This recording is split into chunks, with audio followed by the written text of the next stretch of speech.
memimpin bersama umat yang dipercayakan kepadanya, tidak henti-hentinya memuliakan Engkau yang bertakhta di singgasana abad.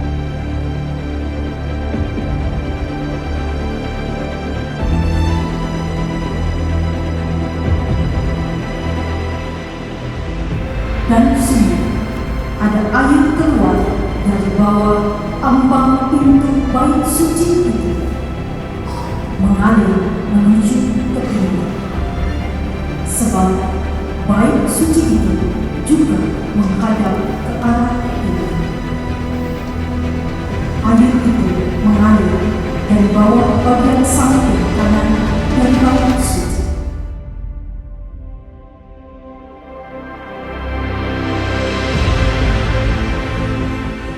Bait Allah, rumah Allah.